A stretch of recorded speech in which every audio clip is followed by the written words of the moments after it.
దేవుడు ఈ రోజు రాత్రి మీ దగ్గరకు వచ్చి, భక్తుడా నీ భక్తిని మెచ్చుకున్నాను కనుక నీకు వరమిస్తాను, ఏమి కావాలని అడిగి 3 ఆప్షన్స్ ఇచ్చాడు అనుకోండి. మొదటిగా జీవితకాలం రోగాలు లేని ఆరోగ్యం ఇస్తానన్నాడు. రెండవదిగా పగులు తల్లులాట్లు లేని కుటుంబాన్ని ఇస్తా అన్నాడు. మూడవదిగా 5 ఎకరాల పొలం ఇస్తా అన్నాడు. ఏం కోరుకుంటారు మీరు? ఆరోగ్యం కోరుకునే వాళ్ళు ఎంతమంది? 5 ఎకరాల పొలం కోరుకునే 5 ఎకరాల పొలం కోరుకుందా? తగులు తల్లులాట్లు లేకుండా భార్య బిడ్డలతో సంతోషంగా ఉండే కుటుంబం, అన్ని 3 కావాలనేవాళ్ళు.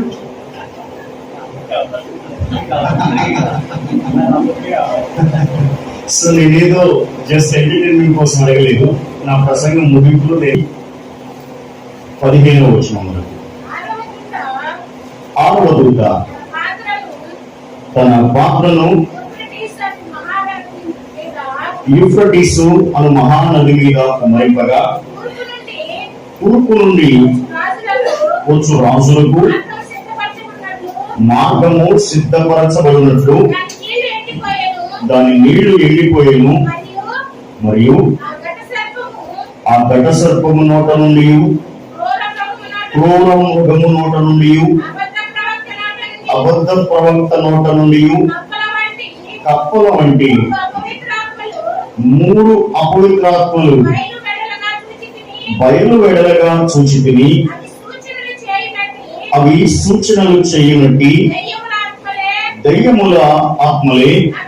అవి సర్వాధికారి అయిన దేవుని మహాదినమున జరుగు యుద్ధమునకు లోకమంతటా ఉన్న రాజులను పోగు చేయవలనని వారి యొద్దకు బయలు వెళ్లి హెబ్రీ భాషలో హార్మెగిద్దోన్ అను చోటునకు వారిని పోగు చేసెను. దేవుని పరిశుద్ధ నామమునకు స్తోత్రం కలుగును గాక. రాత్రికాల సమయంలో ఈ మధ్యలో వాక్య పరిచయం చేయడానికి నాకు అవకాశం అనుగ్రహించిన తండ్రి, కుమార, పరిశుద్ధాత్మ త్రియేక దేవునికి సమస్త ఘనత, మహిమ, ప్రభావం కలుగును గాక. రెండవదిగా నన్ను ఆహ్వానించినటువంటి దైవజనులు పాస్టర్ టి.ఎస్. బాబు గారికి ప్రభు పేరిట నిండు హృదయపూర్వకమైన వందనాలు. ఈ దైవజనులను నేను 2014వ సంవత్సరం నుండి ఎరుగుదును. ఎప్పటికైనా కానీ ఉన్నతమైన ఆత్మీయ అనుభవం కలిగిన సేవకులుగా ఆయన నేను 10 సంవత్సరాల నుండి చూస్తూనే ఉన్నాను. కాబట్టి వారి విశ్వాస జీవితాన్ని బట్టి, వారు కలిగి ఉన్న ఆత్మీయ ఎదుగుదలను బట్టి సేవకుడు బాగున్నంత కాలం సంఘం బాగుంటుంది. ఈ విషయం తెలుసా? సేవకుడు బాగుంటే సంఘం బాగుంటుంది. సేవకుడు వర్ధిల్లినంత కాలం సంఘం వర్ధిల్లుతుంది. కాబట్టి మీరందరూ కూడా దైవజనులైన యేసుబాబు గారి ఆధ్యాత్మిక పరిపక్వత అనుభవాలను బట్టి ఎదుగునట్లుగా మీ విషయమై నేను దేవునికి చెవి ప్రార్థన నా హృదయాభిలాష ఉండగా ఈ అల్పదాసుని ఆశను దేవుడు నెరవేర్చునుగాక. ప్రభువునందు నాకు అత్యంత ప్రియమైన దేవుని బిడ్డలారా, ఈ అక్టోబర్ మాసం ప్రారంభం నుండి ఎక్కడ ప్రసంగం చేయాల్సి వచ్చినా ప్రకటన గ్రంథం మీదనే మాట్లాడవలసి వస్తుంది నాకు తెలియకుండా.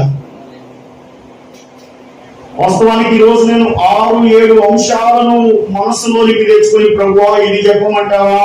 వద్దు. వేరొకటి చెప్పమంటావా? వద్దు. ఇలాగ వరుసగా లేదు.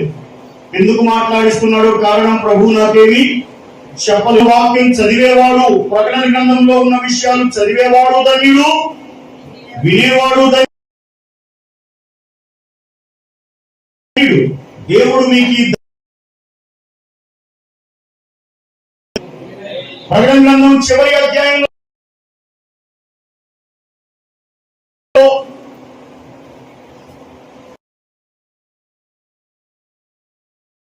వచ్చుచున్నానని చెప్పుచున్నాడు. ఆమేన్. ప్రభువైన యేసు రమ్ము. ప్రభువైన యేసు కృప పరిశుద్ధులకు తోడైండును గాక. ఆమేన్. ప్రభువైన యేసు క్రీస్తు వారు తన రాకడకు సిద్ధపడాలని మీతో మాట్లాడుతున్నాడు.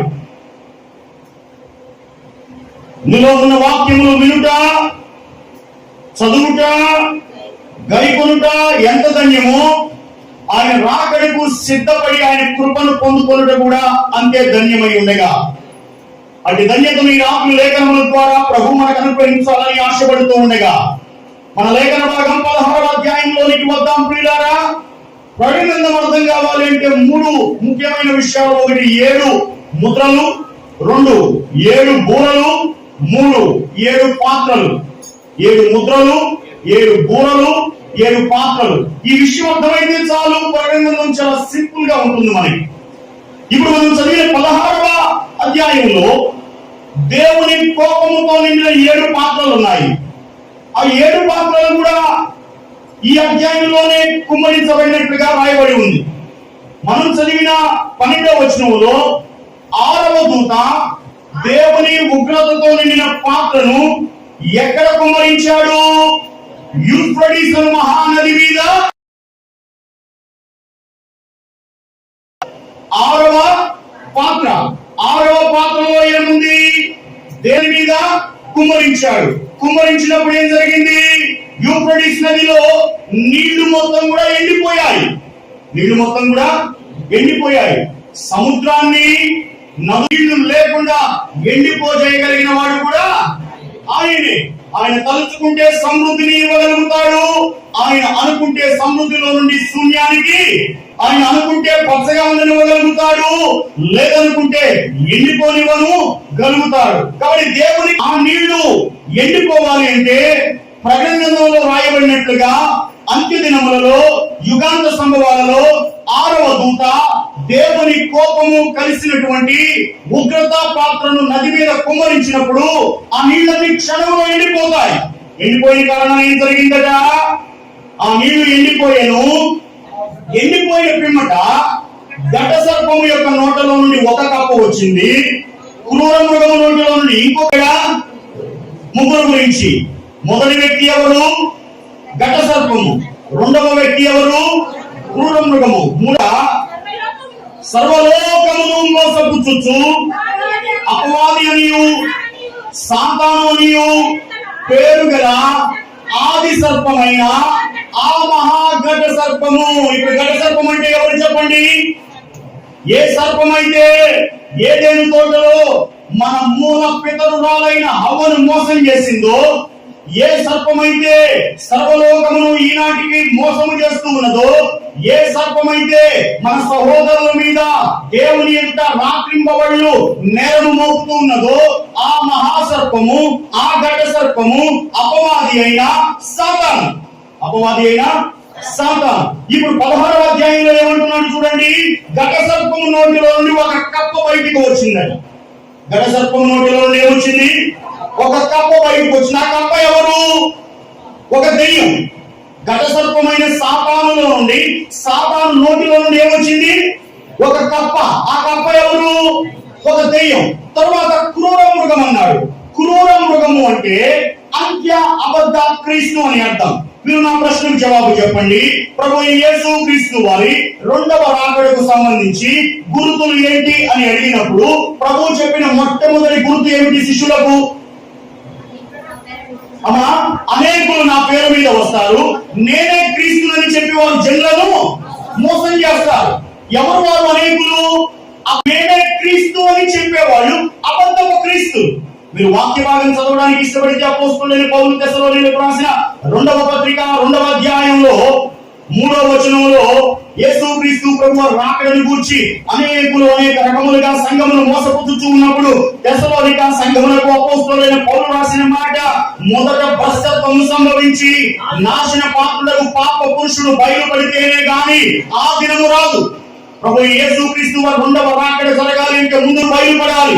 ఈ నాశన పుత్రుడు, పాప పురుషుడు, అంత్య అబద్ధ క్రీస్తు అనేవాడు. మళ్ళా కిందకు వస్తే 8వ వచనంలో ధర్మ విరోధి బయలుపరచబడును. ధర్మ విరోధి మొత్తం ఎన్ని పేర్లు ఇచ్చాడు తెస్సలోనిక పత్రికలో అంత్య అబద్ధ క్రీస్తుకి? విరోధులు బయలుదేరి ఉన్నారు. ఇది కడవరి గడియ అని దీని చేత తెలుసు విరోధి అంటున్నాడు. ఈ విరోధి అంటే ఎవరు అని అడిగితే 22వ వచనంలో దానికి జవాబు చెబుతాడు. యేసు క్రీస్తు కాదని చెప్పువాడు ఒప్పుకోని వీడే క్రీస్తు విరోధి. ఇప్పుడు క్రీస్తు విరోధి ఎవరు? అంగీకరించని వాడు. క్రీస్తు విరోధి ఎవడు? యేసును దేవునిగా అంగీకరించని వాడు. ఈ రోజున లోకంలో యేసును ఒక మంచి బోధకునిగా చెప్తే అంగీకరిస్తారు. మంచి బోధకుడు అండి, హి వాజ్ ఎ గుడ్ టీచర్ అంటారు. యేసు అద్భుత కార్యాలు చేశాడు అంటే అవునండి, ఆయన మంచి హీలింగ్ వరం కలిగిన వాడు అని చెప్తారు. యేసు దయ్యములు వెళ్ళగొట్టాడు, అవునండి, ఆయన భూత వైద్యుడు లాంటి వాడు అని చెప్తారు. యేసు క్రీస్తు ప్రభువు యొక్క స్థాయిని మోరల్ స్టాండర్డ్ కింద మార్చేశారు, నైతిక విలువల స్థాయికి దిగజారు చేశారు. యేసు క్రీస్తు ప్రభువు సాధారణమైన ప్రవక్త కాదు. ఆయన కేవలం ఒక మామూలు మనిషి కాదు. ఆయన కేవలం ఒక బోధకుడు మాత్రమే కాదు. ఆయన కేవలం స్వస్థపరిచేటువంటి వైద్యుడు మాత్రమే కాదు. దయ్యములు వెళ్ళగొట్టేటువంటి భూత వైద్యుడు మాత్రమే కాదు. ఆయన ఎవరు అంటే ఆయన ఆది ఉన్న వాక్యము, ఆయన తండ్రితో ఉన్న వాక్యము, దేవుని యొక్క ఉన్న వాక్యము. దేవుని యొక్క నుండి కృప సత్య సంపూర్ణునిగా నశించిపోయి నరకానికి పోతూ పాపములో, భ్రష్టత్వంలో, నాశనంలో పరిగెడుతున్న మనలను దేవునితో చేర్చడానికి శరీరధారిగా భూలోకములకు వచ్చాడు. ఈ మాట ఎవరైతే అంగీకరిస్తారో వాడు క్రీస్తు వాడు. ఎవరైతే అంగీకరించాడో వాడు క్రీస్తునకు విరోధి. ఇప్పుడు ధర్మ విరోధి మొదటి వచనం నుండి ఏమన్నాడు చదవండి. ప్రియులారా, అనేకులైన అబద్ధ ప్రవక్తలు లోకంలోనికి బయలుదేరి ఉన్నారు. ప్రతి ఆత్మను మీరు నమ్మొద్దు. కావు పరీక్షించుకోవాలి.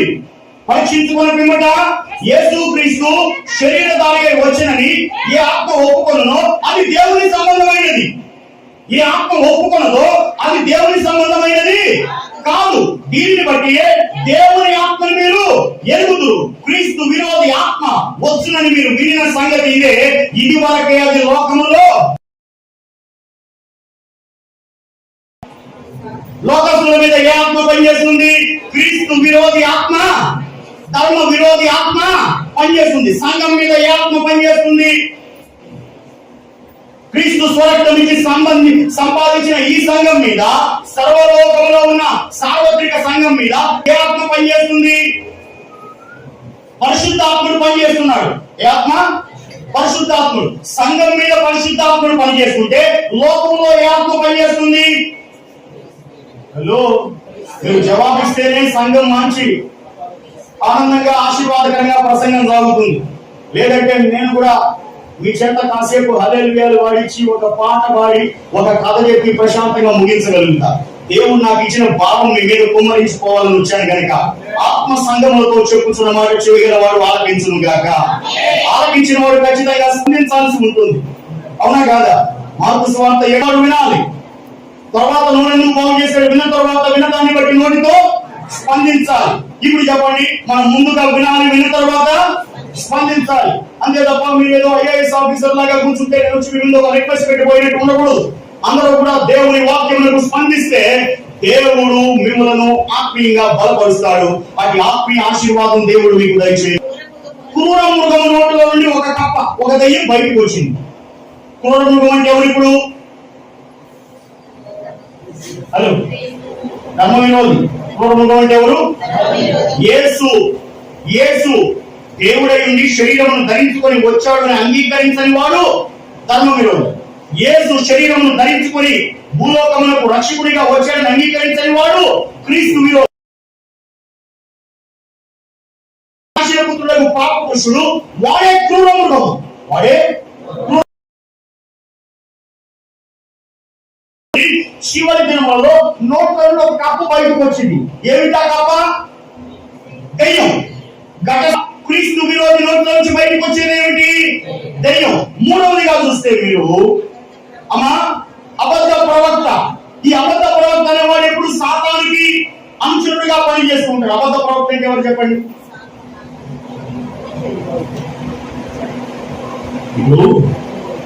ఇప్పుడు అయ్యా నేనే క్రీస్తు అని చెప్పేవాడు అబద్ధ ప్రవక్త కాదు. నేనే క్రీస్తు అని చెప్పేవాడు అబద్ధ క్రీస్తు, అంత్య అబద్ధ క్రీస్తు. చాలా మందికి వాళ్ళ దేవుళ్ళు కావాలని కోరిక ఉందా లేదా? నేనే దేవుడిని అయితే బాగుండే ఆశ ఉందా లేదా? ఆ ఆశ కలిగిన వాళ్ళ మీద పనిచేసే ఆత్మ అంతా ఈ క్రీస్తు విరోధి ఆత్మ. అమ్మా రైట్. అబద్ధ ప్రవక్త అంటే మోషే ధర్మశాస్త్రంలో చెప్తాడు, యెహోవా చెప్పకపోయినా సరే, యెహోవా చెప్పకపోయినా సరే యెహోవా చెప్పాడు అని దేవుడి పేరు మీద అబద్ధం చెప్పి ప్రసంగం కానీ ప్రవచనం కానీ చెప్తారే, వాళ్ళు అబద్ధ ప్రవక్తలు. వాళ్ళు అబద్ధ ప్రవక్తలు. ఈ అబద్ధ ప్రవక్తల ఆత్మ ఈ రోజు సంఘంలో ఉందా లేదా? ఏమా అందరూ చెప్పే దేవుడి వాక్యాలేనా? అందరూ చెప్పే దేవుని ప్రవచనాలేనా? అవి బాబోయ్ పాస్టర్ గారిని ఏమనకూడదండి అంటారా? దేవుని ఆత్మ కాదో తెలుసుకోవాల్సిన వివేచన వరం విశ్వాసులకు ఉన్నప్పుడే సంఘం అభివృద్ధి చెందుతుంది. హల్లెలూయా. ఏ సేవకుడు యథార్థంగా సేవ చేస్తున్నాడో, ఏ సేవకుడు కష్టపడి సేవ చేస్తున్నాడో నీకు అర్థం కావాలి అంటే నీ మీద దేవుడు తన ఆత్మ వివేచన వరమును కుమ్మరించును గాక. అప్పుడు నువ్వు చూస్తూ ఉన్నప్పుడు నీ మనోనేత్రాలు వెలిగించబడతాయి. భౌతిక నేత్రాలతో నువ్వు పాస్టర్ లెక్కలేయడం మానేస్తావు. వాళ్ళు వేసుకున్న బట్టలు, వాళ్ళు వేసుకున్న వస్త్రాలు, వాళ్ళు ధరించుకున్న ఆభరణాలు, వాళ్ళు వస్తున్న వాహనాలను బట్టి సేవకులు లెక్క వేయకుండా ఈ దైవజనుడు నిజముగా ప్రార్థనాపరుడైనా కాదా? ఈ దైవజనుడికి నిజంగా మోకాళ్ళ అనుభవం కలిగిన వాడేనా? క్రీస్తు. అబద్ధ ప్రవక్తలు చాలా మంది లోకంలో ఉన్నారు. అయితే చివరిగా ఒక అబద్ధ ప్రవక్త వస్తాడు. ఆ అబద్ధ ప్రవక్త అనేవాడు సాతానికి ఊడికి చేస్తాడు. ఎవరికమ్మా? గడ్డ సర్పానికి ఊడికి చేస్తాడు. రెండవదిగా క్రీస్తు విరోధి నాశనపుత్రుడు పాపాలు కలిసి భూమి మీద పని చేస్తాయంట. 7 శ్రమల కాలం చివరిలో ఏం పని చేస్తాయంటే ఈ 3 దయ్యాలు కలిసి తూర్పు దేశములలో ఉన్నటువంటి రాజులను పోగేసి, అదేనా 14వ వచనములో దేవుని మహాదినమున జరుగు యుద్ధమునకు లోకమందంతటా ఉన్న రాజులను పోగు చేయవలనని ఎన్ని కప్పలు వచ్చాయి?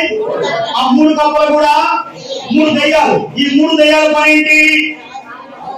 భూమి మీద ఉన్నటువంటి రాజులందరినీ పోగేసి ఈ రాజులందరినీ కూడా ఒక చోట యుద్ధానికి తీసుకురావాలి. రాజులందరినీ ఒక చోట యుద్ధానికి తీసుకురావాలి. ఆ యుద్ధం జరిగే స్థలానికి ఏం పేరు పెట్టాడు? అమ్మా చదవండి, మాట చదవండి. హెబ్రీ భాషలో హార్మెగిద్దోను. ఏమిటది? హార్మెగిద్దోను. ఇప్పుడు మనకి అర్థమైనా వీళ్ళు ఎవరితో యుద్ధం చేస్తున్నారు?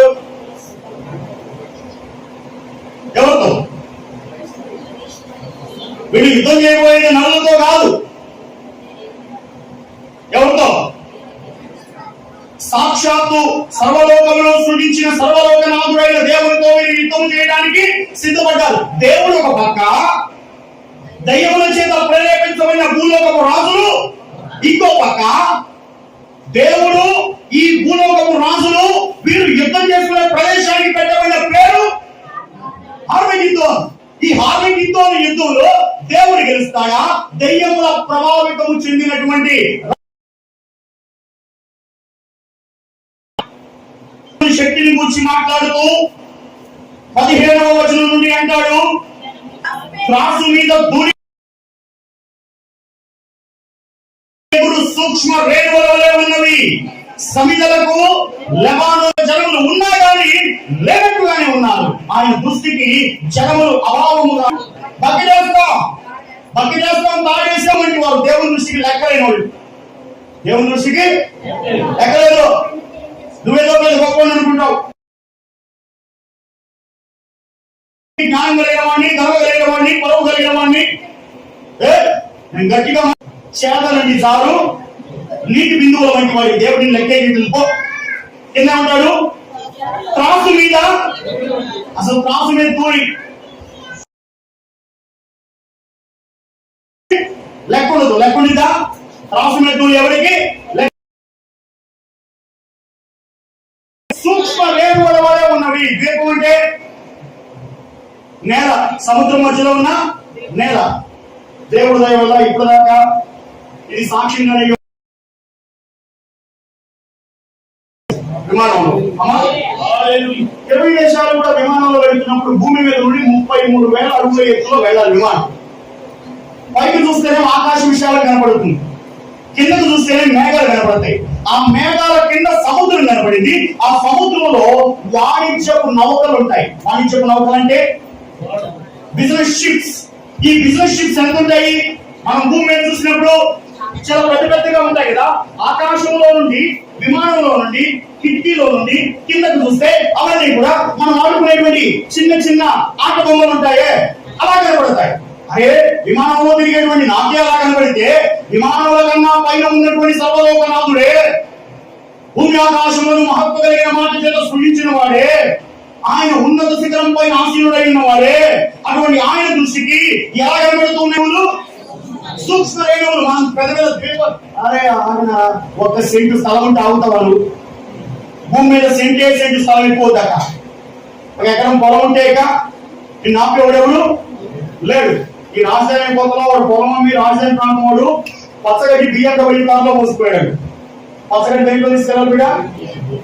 మామూలు దేంట్లో తీసుకెళ్ళాలి పచ్చగడ్డి? సైకిల్ మీదో, ఎక్సెల్ మీదో, మహాముద్ర అయితే బైక్ మీద తీసుకెళ్తాడు. ఇది దేంట్లో వేసుకెళ్ళాడు? BMW కార్లో వేసుకెళ్ళాడు. వీడికి ఏమొచ్చింది? పొలం అమ్మితే డబ్బులు వచ్చినాయి. డబ్బుల వల్ల ఏమొచ్చింది? గర్వం వచ్చింది. కాబట్టి గర్వంతో ఏం చేశాడు? పచ్చగడ్డి నువ్వు BMW కార్లు వేసేవి బిడ్డ. ఎకరం పొలం తాగుతారా? మీరు వాళ్ళు 1,00,000 డబ్బులు తాగుతారా? మీరు రండి ఆగుతారా? ఆగరా? ఆగుతామని ఆగడం ఏదో చెప్పండి. ఆగం. ఎందుకు ఆగం? మన సాగుబుద్ధి కాదు. వెనకాలేముంది? మీరు వాళ్ళు 1,00,000 రూపాయలు డబ్బులు ఉన్నాయి. ఇంకోటి విజయవాడ నుంచి విమానం వేసుకొని హైదరాబాద్ పోయి హైదరాబాద్ లో కాఫీ తాగి మళ్ళీ విమానం ఎక్కి విజయవాడ వచ్చాడు. ఏమన్నాన్ని డబ్బులేమో రాజధాని, తాగేది ఎక్కడది? హైదరాబాద్. ఇక్కడ మనిషికి దొరకలేదు నీకు. ఇంత పొలం ఉంటే ఆగమే, ఇంత స్థలం ఉంటే ఆగమే, కొంచెం చక్కదనం ఉంటే బాగా నడుస్తావు రోడ్డు మీద. ఏమా అందగాడు బాగా నడుపుతారు రోడ్డు మీద. బైబిల్లో మాట నీకు నువ్వు పులుకుతూ నడుచుకున్నావు. ఎట్టగా నాకే పులుకుది సరిగా నడవదు. ఎందుకని? అందరూ చూసుకొని కాసిన డబ్బులు ఉంటే తలపైకెత్తింది. తలపైకెత్తిందంటే ఏంటి అర్థం? చాలా మంది ఉంటారు డబ్బులు లేనప్పుడు వచ్చి పాస్టర్ గారు మా కోసం ప్రార్థన చేయాలంటారు. చాలా మంది చూసా. డబ్బులు వచ్చిన తర్వాత పాస్టర్ గారు వెళ్తుంటే ఇల్లు తిప్పుకుంటారు మొహం. ఎందుకు?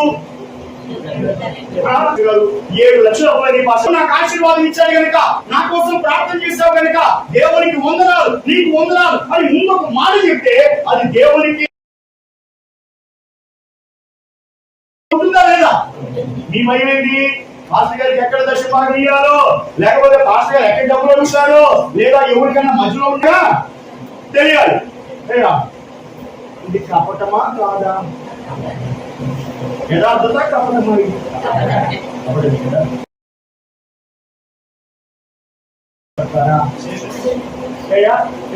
కాబట్టి పొద్దున అందరూ కూడా మీ బ్యాంక్ అకౌంట్ అని పాస్ గారు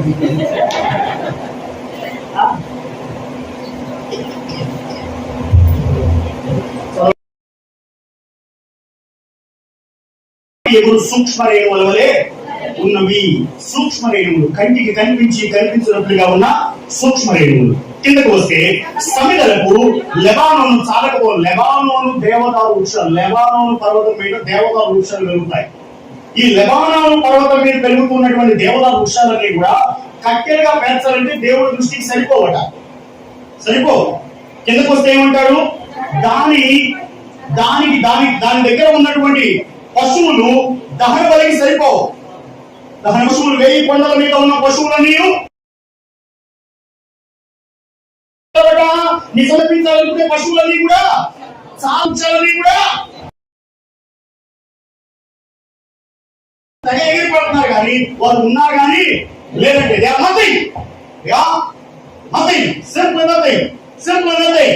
ఇది దేవుని బలం. ఇది దేవుని యొక్క బలవంతపు ప్రవక్త నోట నుండి వచ్చిన ఆత్మ, క్రూర మృగం నోట నుండి వచ్చిన ఆత్మ, ఘటసర్పం నోట నుండి వచ్చిన దెయ్యపాత్మ, ఈ 3 ఆత్మల చేత ఎగదోరబడి వచ్చినటువంటి ఈ భూలోకపు రాజులు దేవుని మీద గెలుస్తారా? ఓడిపోతారా? ఏమండి? ఓడిపోతారు. ఎందుకంటే మీరు గుర్రములను ఆధారం చేసుకొని వచ్చారు, మీరు రథములను ఆధారం చేసుకొని వచ్చారు, మీరు మీ దగ్గర ఉన్న ఆయుధాలను ఆధారం చేసుకొని వచ్చారు. కానీ ఆయన అడుగు పెడితే చాలు మీ దగ్గర ఉన్న రక్షించవలసిన దినమున నీ గుర్రము నీ కక్కరకు రాదు. కొందరైతే గుర్రములను బట్టి, కొందరైతే రథములను బట్టి అక్షయపడి చెప్పండి, దేవునితో యుద్ధం చేసి గెలవగలిగిన వాడు ఎవరైనా ఉన్నాడా? ఎవరైనా ఉన్నాడా? రైట్. ఇప్పుడు రండి తెస్సలోనికే పత్రిక, 2వ తెస్సలోనికే పత్రిక 2వ అధ్యాయం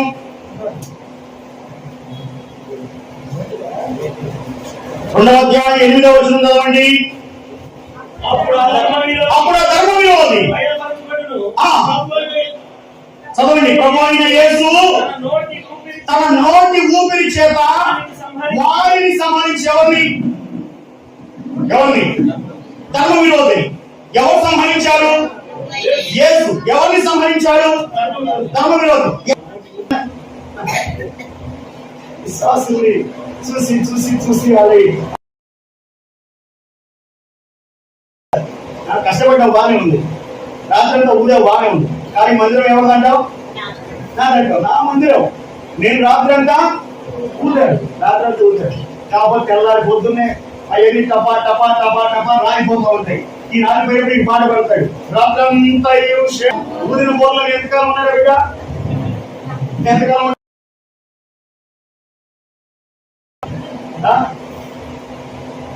నోటి ఊపిరి చేత, మన నోటి ఊపిరి చేత ఏం చేయగలుగుతాం? నోటి ఊపిరి చేత మనం ఏం చేయగలుగుతాం? బుర్రలు ఊదగలుగుతాం. అంతకు మించి చేయగలుగుతామా? లేదు. కానీ మీరు వాక్యం చదివితే దేవుడు నరుని నాసికారంధ్రములలో జీవవాయువును ఆవేశం వల్ల కలిగిన ప్రతిలేఖనం దేని వల్లగా? దైవావేశం వంటి అర్థము దేవుడు ఊదిన వచ్చింది. దేవుడు ఊదడానికి ఆరోహణమయ్యేటప్పుడు వారి మీద ఊది పరిశుద్ధాత్మను పొందుడి అన్నాడు. ఊదితే, దేవుడు ఊదితే మట్టి బొమ్మకి జీవం వస్తుంది. దేవుడు ఊదితే లేఖనాలు మనకు అందించబడ్డాయి. దేవుడు ఊదితే పరిశుద్ధాత్మను మన మీదకి దిగి వస్తాడు. అదే దేవుడు నోటి విరోధిని నాశనం చేసినాడు. హల్లెలూయా, హల్లెలూయా. సో దేవుని నోటి ఊపిరి శ్వాసం ఇవ్వగలదు ఒక మనిషిని, శ్వాస తీసుకోగలదు. నా ప్రశ్నకు బాగా జవాబు చెప్పండి. ఎర్ర సముద్రాన్ని దేవుడు పాయ చేశాడు కదా, ఎలా చేశాడు? అయ్యా చదవండి అమ్మా, చదవండి. నిర్గమాకాండం 15వ అధ్యాయం 8వ వచనం చదవండి. 15:8 పాట పాడుతున్నారు. మోషే, ఇశ్రాయేలీయులు యెహోవాను గూర్చి కీర్తన పాడారు. ఆ కీర్తనలో ఒక వచనం ఏంటంటే, నీ నాసికారంధ్రముల ఊపిరి వలన ఏ నీళ్లు? ఏ నీళ్లు? రెండు కావడానికి దేవుడు ఏం చేశాడు? ఆయన ముక్కులో నుంచి గాలి వదిలితే ఏమైంది? రాశిగా కూర్చోబడి రెండుగా విడిపోయాయి. కీర్తనలో అంటారు 106వ కీర్తన 9వ వచనంలో ఏమన్నాడు చదవండి ఒక మాట. ఆయన సముద్రమును గర్జించగా, సముద్రాన్ని ఎలా గర్జించాడు దేవుడు? ఎలా సముద్రాన్ని ఎలా గర్జించాడు? అది ఆగిపోయాను. ఎలాగా? ఆయన సముద్రమును ఎలా గర్జించాడు అంటే, తన నాసికారంధ్రములలో నుండి వచ్చిన ఊపిరి తగలగానే సముద్రానికి దేవుని గర్జింపేంటో అర్థమైంది. కనుక ఆ ఎర్ర సముద్రం రెండుగా చీలిపోయింది. దేవుని గొప్పతనం మీరు అర్థం చేసుకోగలిగితే, నాసికారంధ్రముల ఊపిరి వలన సముద్రాన్ని రెండుగా చేయగలిగిన వాడు ఎవరైనా ఉన్నాడా? ఏమండి, సముద్రం దగ్గరికి వెళ్ళి మీరు వదలండి కాదు నైగా, సముద్రం మీద వచ్చే గాలికి శరీరాలు సముద్రము దేవుడు ఒక నాసికారంధ్రంలో ఊపిరి ద్వారా రెండుగా చేశాడు అంటాడు. ఈ నాసికారంధ్రముల ద్వారా దేవుడు రెండుగా చేసి నీళ్లతో గోడ కట్టాడంట. నీళ్లతో గోడ కట్టాడు. దేవుడు గొప్పతనం మీద ఊపిరి, నాసికారంధ్రంలో వచ్చిన ఊపిరి. ఇంకో మాట ఏమన్నాడు మనం చదివిన తెస్సలోనికే పత్రికలో? నోటి ఊపిరి. యేసు తన నోటి ఊపిరి చేత వారిని సంహరించాడు. కత్తులతో కాదు, ఆయుధాలతో కాదు, యుద్ధంలో పెద్ద పెద్దగా పోరాటం చేసి కాదు, మనం యుద్ధంలో గెలవాలి అంటే తగటక పోరాటాలు చేయాలి. కానీ దేవుడు వచ్చి ఊరకట్లా నిలబై ఊపిరి వదిలాడంటే చాలు శత్రు సైన్యం అంతా కూడా చెదరైపోతుంది, శత్రువులందరూ కూడా సంహరించబడతారు. మీకు నేను ఒక విషయం చెప్పాలి. మన ముందు ఒక పెద్ద బండరాయి ఉందనుకోండి, మనం తెగబోయడానికి ప్రయత్నం చేస్తాం. బండరాయి వేయాలన్నప్పుడు మనం ఎంత చేయాలి? బాగా కష్టపడాలా వద్దా? బలవంతా పెట్టాలా వద్దా? బలవంతా పెట్టాలా వద్దా? లేదా మనం చాలా ఒత్తిడి దాని మీద. దేవుడు వచ్చి నీ బిడ్డ నువ్వు కష్టపడినంత సాలే, నువ్వు చేసిన యాపనంత సాలే, నువ్వు పడ్డ బాధలన్నీ సాలే, నువ్వు పక్కకి తప్పు కానీ ఓడ ఊపిరి ఊదాడంటే నీ రాయగలిగింది. వారు చీకటిని తప్పించుకోరు చేస్తాను. నీతిని బట్టి పేదలకు తీర్పంలో భక్తి ఇల్లు నెలసరిపాడు దేవుడు. దేవుడు తన నోటి ఊపిరి చేత తెస్సలోనిక పత్రికలో ఆఖరికి అంత్య అవధ తెలుసా? అదే 11వ అధ్యాయం యెషయా గ్రంథం. ఈ సముద్రం ఎట్లా చల్లారిపోయింది? దేవుడి నాసికారంధ్రంలోంచి ఊపిరి వస్తే సముద్రం ఏమైపోయింది? రెండుగా చీలిపోయింది. ఆయన నోటి ఊపిరి చేత శత్రువులు ఏమైపోయారు? సంహరించబడ్డారు.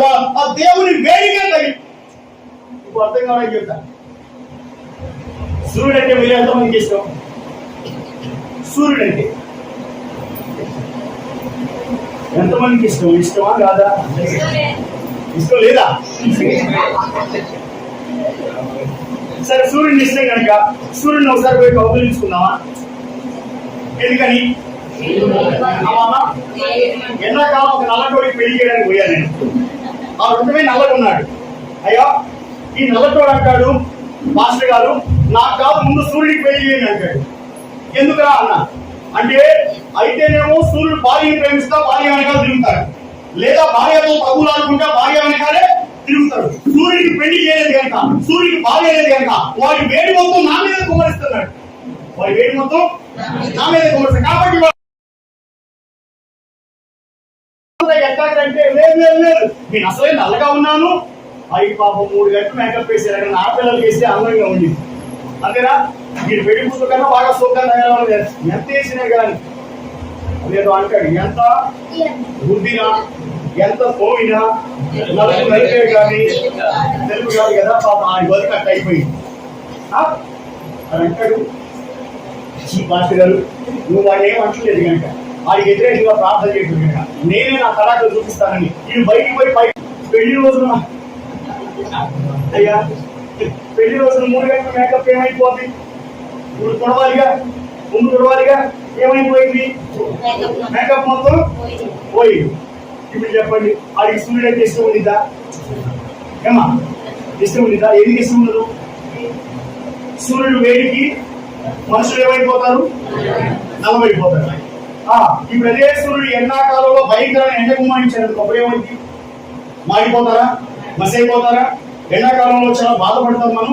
ఇప్పుడు సూర్యుడు వేడికే మీరు బాధపడుతుంటే నీతి సూర్యుడైన యేసు క్రీస్తు ప్రభువు వారు శతకోటి సూర్య తేజ ప్రభావం కలిగినటువంటి ఆ యేసు క్రీస్తు ప్రభువు వారి యొక్క వేడికి సముద్రాలు ఏమైపోయినాయి?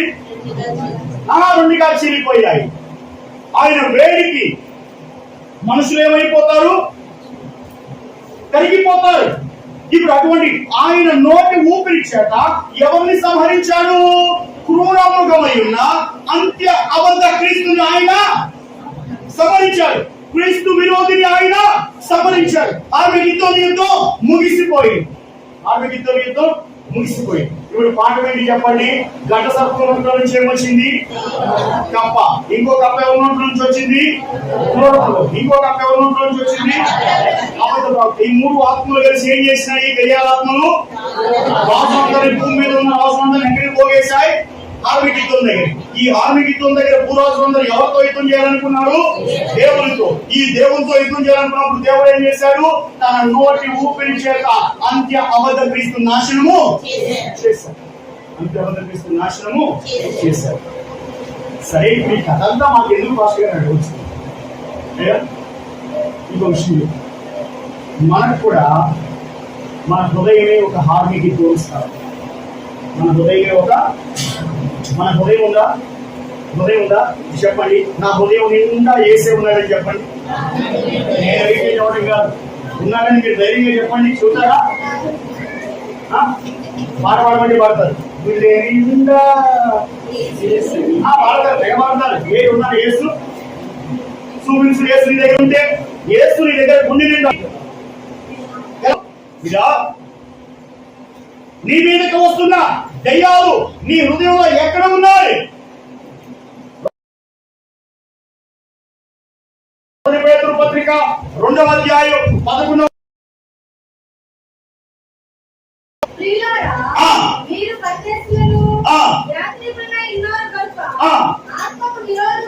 ఆత్మకు విరోధముగా ఏం పోరాటం చేస్తున్నాయి? ఏం పోరాటం చేస్తున్నాయి మన ఆత్మకు విరోధముగా? శరీర ఆశలు. ఏ ఆశలు? శరీర ఆశలు. శరీరం ఏం కోరుకుంటుంది? నీ శరీరం ఏం కోరుకుంటుంది? ఆత్మీయము ప్రార్థన చేసుకుందాం, వాక్యం చదువుకుందాం, మందిరానికి పోదాం, దేవుని వాక్యం విందాం, సాక్ష్యాలు విందాం, పాటలు పాడదాం, ఆరాధన చేద్దాం. ఆత్మ కోరుకుంటుంది. నీ ఒళ్ళేం కోరుకునేది? నీ శరీరం ఏం కోరుకునేది? ఆదివారం కదా, మాంసం తెచ్చుకుందాం, బిర్యానీ వండుకుందాం, తిందాం, తిన్న తర్వాత పండుకుందాం. సుఖానుభవం కోరుకుంటుంది. శరీరం ఏం కోరుకుంటుంది? తినుట, త్రాగుట. నోవాహు కాలంలో జనులు ఎట్లా ఉన్నారు? తినుచు, త్రాగుచు, పెళ్లి చేసుకొనుచు, పెళ్లి తీసుకొనుచు ఉన్నారు తప్ప ఒకరికైనా దేవుడు భక్తి ఉందా? లేదు. అది దేవుడు భక్తి లేకుండా తిండి మీద దృష్టి పెట్టే వాళ్ళందరూ ఏ తరం వాళ్ళు? నోతరమైన. ఈ కొంతమంది ఫిలాసఫర్స్ వస్తారు, సచ్చిన తర్వాత ఏమవుతుందో తెలియదురా, బతికుండగానే లైఫ్ ని ఎట్లా ఎంజాయ్ చేయాలి? రేపు చచ్చిపోదాము గనక తినుము, త్రాగుము, సుఖించు. సుఖం ఇదే. తింటాం తాగడం. వండిన కొండకి, వాల్చిన మంచానికి అలవాటు పడ్డ ప్రాణం ఎవరిది? వీడికి ఏం పని చేయడు, సోమరిపోతాడు. భార్య తెచ్చిపెడితే 4 ఏళ్లలో పాసి పని చేసి తెచ్చిపెడితే తింటాడు. వండిందేలా తింటాడు. భార్యకు ఉందో లేదో చూడు, బిడ్డలకు ఉందో లేదో చూడు. అన్నం దగ్గర రౌడీజం చేస్తాడు. ఎగా ఆవు పులి తాగి ఆవరించుకుంటూ పోతున్నాడు. అట్టగాడి వెళ్ళమని మరో ఓడించాను. వాడు ఎంతవరకు మందిరానికి రాలేదు. ఇంటికి అమ్మ దగ్గర తిరిగింది. ఎందుకన్నా భయంకరంగా తిరిగిదా లేదా? ఆవు పులితో బాగా తాగిద్దా లేదా? ఆవులంతలు ఎవరికి వస్తాయి? టేపు ఎప్పుడు వచ్చింది? ఆవులంత ఎప్పుడు వచ్చింది? ఎక్కువ తింటే టేపు వచ్చింది. ఆవులంత ఆ తిండి వల్ల కానీ శరీరం సుఖాన్ని కోరుకుంటే ఆవులంత వచ్చింది. ఇప్పుడు టేపులు ఆవరించే వాడికి ఎన్ని వస్తాయి? ఆత్మను ఎక్కువగా ప్రేమించేవాళ్ళు. అన్నపానములు మరచి నీతో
వాడు దేనికోసం ఆశపడతాడు?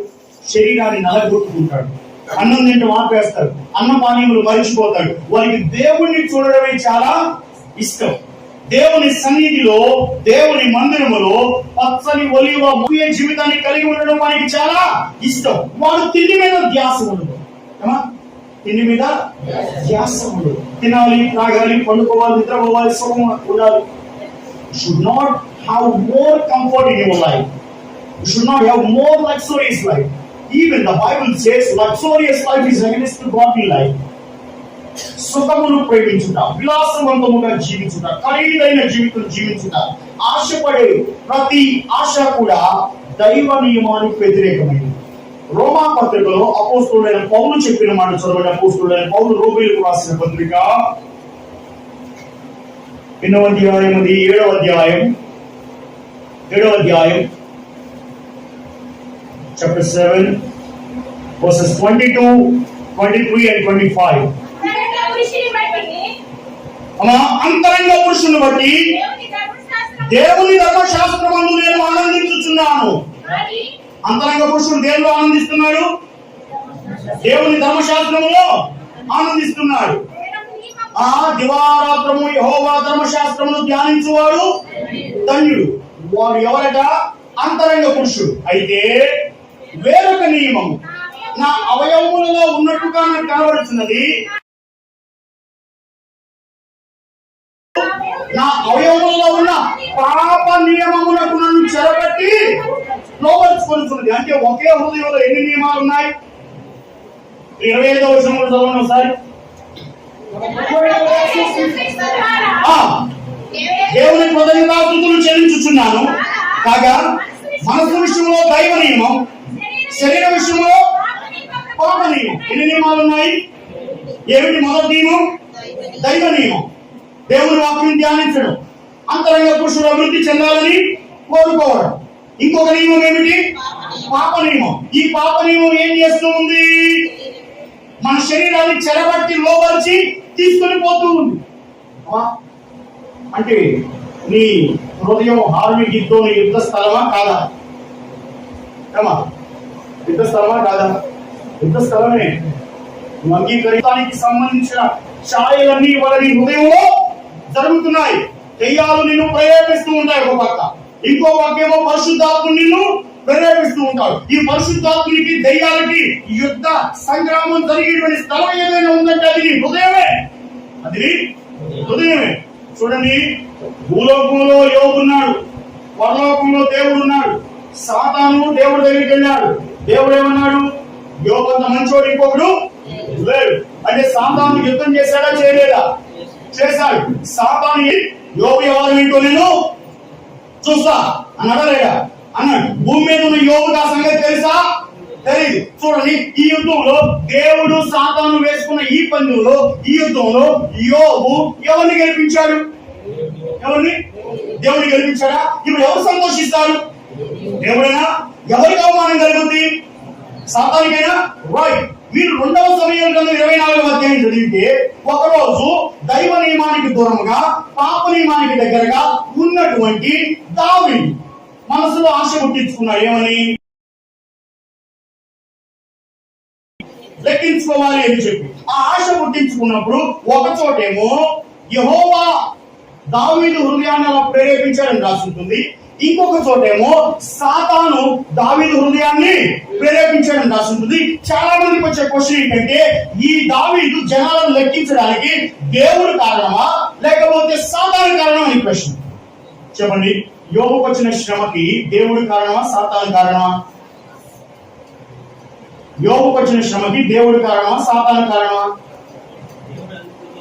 దేవుడు అనుమతించాడు, సాతాను పోరాటం చేశాడు. అంతేనా? ఇప్పుడు అట్లాగే దావీదు కూడా జనాభాను లెక్కించాలనే కోరిక పుట్టినప్పుడు దేవుడు అనుమతించాడు, సాతాను ప్రేరేపించాడు. అంతేనా? దేవుడు అనుమతించాడు, సాతాను ప్రేరేపించాడు. ఇప్పుడైతే యోబు ఎవరిని గెలిపించాడు? దేవుడు. దావీదు ఎవరిని గెలిపించాడు? దావీదు ఎవరిని గెలిపించాడు? సాతాన్నే గెలిపించాడు. ఎందుకని? దేవుడు ఏమన్నాడు? అబ్రహాము బయటికి చెప్పావా, ఆకాశంలో చూడు, ఒకడు ఆకాశ నక్షత్రం లెక్కించగలిగితే వాడు నీ సంతానాన్ని కూడా లెక్కించవచ్చు. అంటే ఇశ్రాయేలు లెక్క పెట్టడానికి ఎవరికి అధికారము లేదు. నువ్వు మహారాజు అయి ఉండొచ్చు కాక నువ్వు మాత్రం ఇశ్రాయేలు ప్రజలు లెక్క పెట్టడానికి అవకాశము, అధికారము, హక్కు నీకు లేదు. అయితే నువ్వేం చేశావు? యెషూరును క్రొవ్విన వాడై, ద్వితీయోపదేశంలో ఉంటుంది కదా, యెషూరును క్రొవ్విన వాడై, కొవ్వు పట్టిన తర్వాత కొంచెం లెవెల్ పెరిగి, అవునా? ఇంకో మాట అనకూడదు, బలిసిన వాడై అంటాడు. ఏమైంది? బలిసిన వాడై. అప్పుడప్పుడు చెబుతా ఉంటా, కళ్ళు ఎక్కడ ఉండాలి?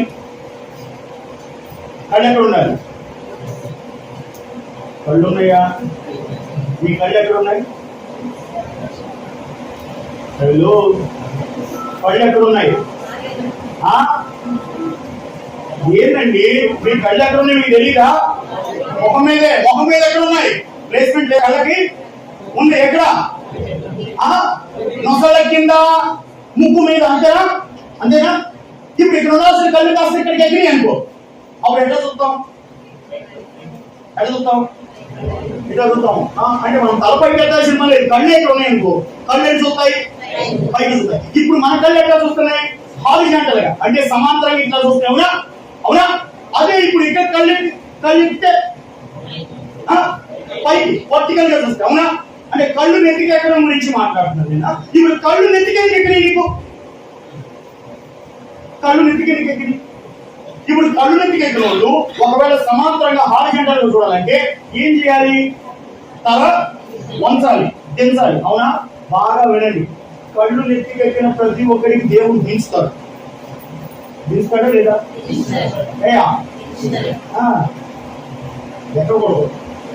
ఎక్కడ ఉండాల్సిన కళ్ళు, ఎక్కడ ఉండాల్సిన అవయవాలన్నీ కూడా అక్కడే ఉండాలి. ప్లేస్మెంట్స్ మార్క్స్ కూడా దేవుడు ఇచ్చిన వాడి ప్లేస్మెంట్స్ మార్చడానికి నీవు ఎవడము? You should not change the placements given by God. దావీదుకి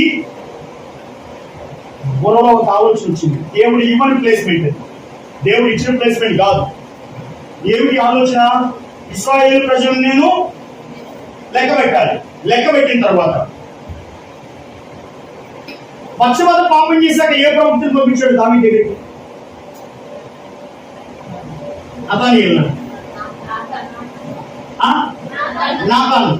ఎవరమ్మా? నాతానీయులు కొత్తని వాళ్ళు, నాతానీయులు లేడు. నాతాను పంపించాడు. ఇప్పుడు ఈ జనాభాను లెక్క పెట్టాక గాదు ప్రవక్తను పంపించాడు. ఎవరమ్మా? గాదు ప్రవక్త చేయమన్నాడు. చదవండి 2వ సమూయేలు గ్రంథం 24వ అధ్యాయం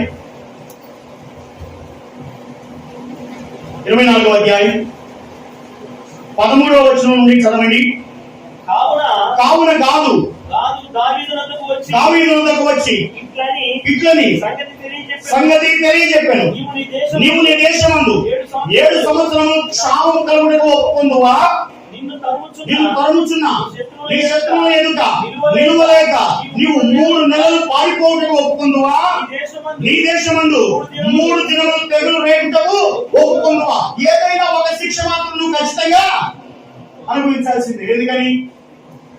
ఇశ్రాయేలు లెక్కించకూడదని అబ్రాహాముతో నేను నిబంధన చేశాను. నువ్వు ఆ నిబంధన మీరావు కనుక నువ్వు ఏదైనా ఒక శిక్షకు అంగీకరించాలి. ఏమిటా శిక్షలు? 3. మొదటిది ఏమిటి? మొదటిది 7 ఏళ్ళు కరువు కావాలా? రెండవది 3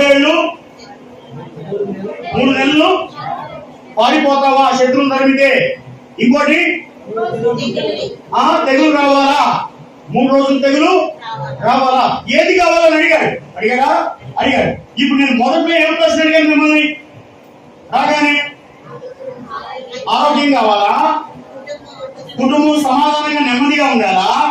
5 ఎకరాల పొలం కావాలన్నా, అన్ని కావాలన్న వాళ్ళు చేతులు ఎత్తారు కదా. ఇప్పుడు చెప్పండి, మీరు దేవుణ్ణి గెలిపించకుండా యుద్ధంలో ఇక్కడ రాసిన శాపరిస్తాడు.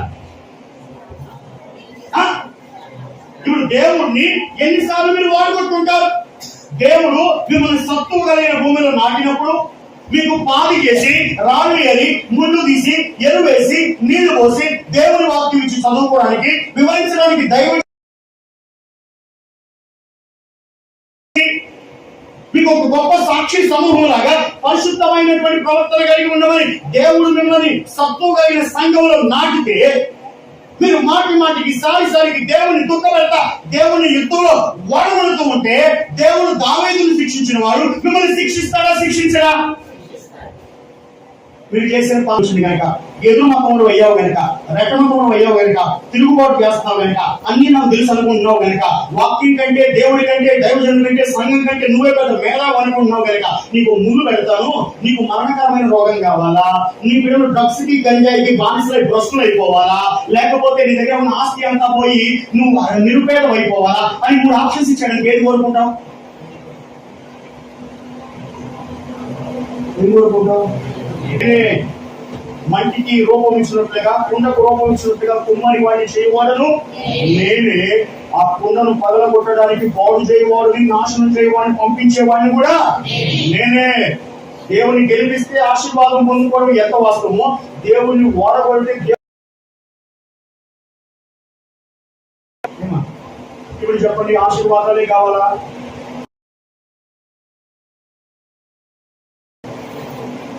దేవుడి కోపం కావాలా?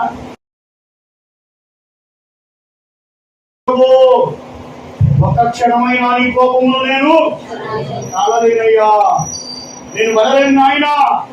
ఆర్మీలో యుద్ధాలు చాలా చాలా చాలా అనుభవించాను, కానీ ప్రతి యుద్ధంలో నేను ఓడగొట్టాను. ఓడగొట్టిన మాట వాస్తవమే.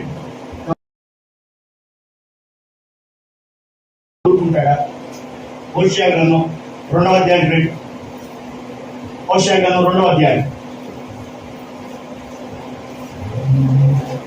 2వ అధ్యాయం, హోషేయ గ్రంథం 2వ అధ్యాయం 6వ వచనం చదవండి.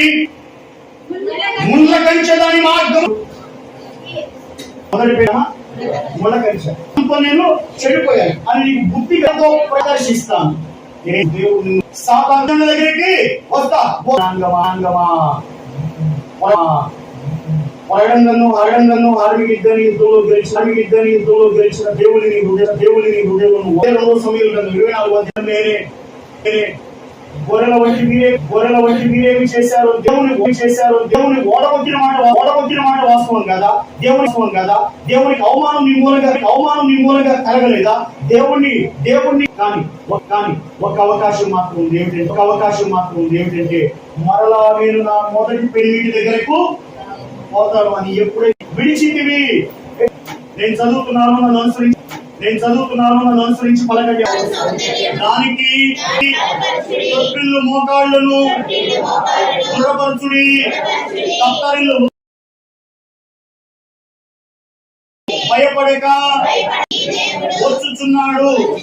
ప్రతిను ఆయన వచ్చి తానే మిమ్మును రక్షించును. గుడ్డి వారి కన్నులు తెరవబడును, చెవిటి వారి చెవులు విప్పబడును. కుంటివాడు కుప్పివలే గంతులు వేయును, మూగవాని నాలుక పాడును. అరణ్యములో నీళ్లు ఉప్పుకును, అడవిలో కాలువలు పారును. ఎంత మామూలు మడుగులకును, ఎండిన భూమిలో నీళ్లు గలుపుట్టును. నక్కలు పండుకొనిన వాటి ఉనికి పట్టులో సమ్మును, ఉండగడ్డియు మేతయు పుట్టును. అక్కడ ఖాళీగా ఉన్న నాశ మార్గము ఏర్పడును, అది పరిశుద్ధ మార్గమైబడును. అది అపవిత్రులు పోకూడని మార్గము, అది మార్గమున పోవు వారికి ఏర్పరచబడును. 3 రైళ్లను దానిలో నడుచుచు త్రోవను తప్పక ఇందును. అక్కడ సింహముండదు, క్రూర జంతువులు దాన్ని ఎక్కవు, అవి అక్కడ కనబడవు. విమోచించబడిన వారే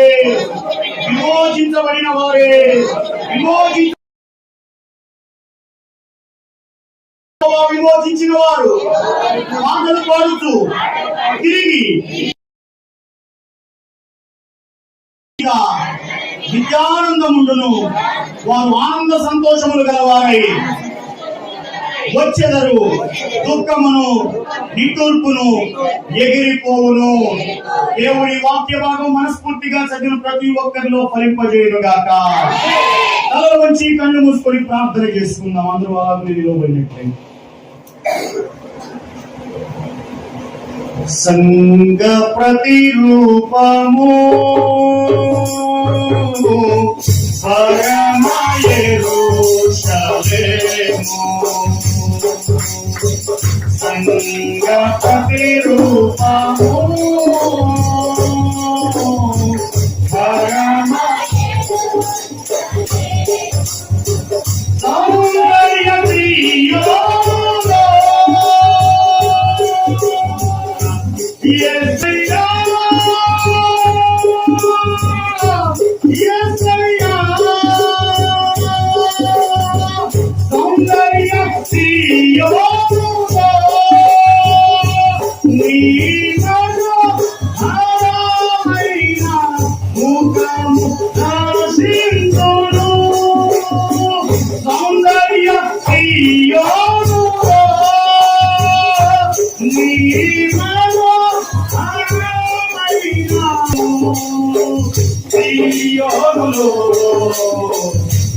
ప్రియులు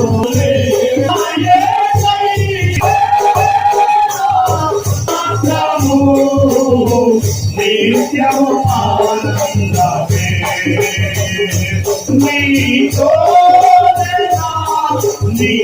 నివాసము నిత్యము ఆనందమే నీతో నివాసము నిత్యము ఆనందమే ఆనందమే పరమానందమే ఆనందమే పరమానందమే ఆనందమే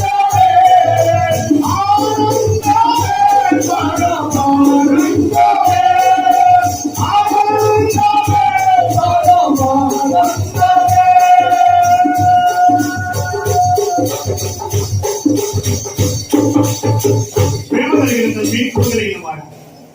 సర్వోన్నతుడాని బంగారు పాదములు పట్టుకుని ప్రార్థన. ఎవరైతే నీ ఆత్మ నడిపింపుకు లోబడుటకు ఇష్టపడుతూ ఉన్నారో ప్రభువా, ఎవరైతే వారి హృదయంలో ఉన్న హార్మికి తోలు స్థలంలో నేను ఓడగట్టి నీకు అవమానం కలగజేసి మరలా నీ వైపు తిరగాలని ఆశపడుతూ ఉన్నారు, వారందరి మీద యెషయా గ్రంథం 35వ అధ్యాయంలో మేము చదివిన ప్రతి వాక్యము నిలిచి ఫలించును గాక. తిరిగి వారందరూ ప్రభువా నీ యొద్దకు వస్తూ ఉన్నప్పుడు అరణ్యంలో నుండి వారిని ఆకర్షించండి నాయన, వారిని ప్రేమించండి, వారితో ప్రేమగా మీరు మాట్లాడండి. కొడుకుల పైన తండ్రి జాలిపడినట్టు వాడబడుతూనే ఉన్నాము దేవా. దైవజనుడిని మరలా ప్రభువా చావని అనర్థంలో పడిపోయి ఏమును పండుకు కట్టు నాయన. అయ్యా, నీ ఆత్మకు మేము లోబడుతున్నాం, నీ నడిపింపుకు లోబడుతున్నాం. ఈ రాత్రి ప్రభువా ఈ సమర్పణ తీర్మానం మరలా ఎవరైతే నీ తట్టు చేసుకున్నారో, నీ తట్టు తిరిగి నాయన ఆదరించి ఆశీర్వదించండి. అయినా ఈ సంఘాన్ని నీ పాదముల చెంత ఉంచుతున్నాను దేవా. సర్వలోకనాథుడు యెహోవా నిబంధన మందసమును మోయి యాజకులకు మీరు సహాయము దయచేయండి నాయన. ప్రభువా నూతన ఆత్మల సంఘంలోనికి వచ్చిన సహాయము దయచేయండి. ఈ సంఘము వ్యూహిత సైన్య సమభీకర రూపిణి వలె ఉజ్జీవముతో నింపబడుటకు సహాయము దయచేయండి. రాకడకు సిద్ధపడి వారు ప్రభువా అడుగుపెట్టు ప్రతి వారు రక్షణ అనుభవాలు పొందుకున్నట్లుగా సహాయము దయచేయండి. ఆరోగ్యములు పొందుకున్నట్లుగా సహాయము దయచేయండి. నెమ్మది పొందుకున్నట్లుగా సహాయము దయచేయండి. ఈ మందిరములో పచ్చని ఒలివ మొక్కల వలె ఈ వీళ్ళు ఎదుగుటకు సహాయము దయచేయండి. మరొకసారి అల్పదాసుని ఆశీర్వాదం వారి తలలపై నిత్యానందంగా నిలిపి ఉంచి మహిమగలత ప్రభావములు మీరే పొందుకున్నామని మరొకసారి దైవజనుడిని తన పరిచర్యను తన కుటుంబమును జ్ఞాపకం చేసుకుని మీ కృపాకాంతిలో ఆశీర్వాదకరంగా నడిపించమని యేసు పరిశుద్ధ నామములో అడిగి వేడుకొని ప్రార్థన చేయుచున్నాము తండ్రి.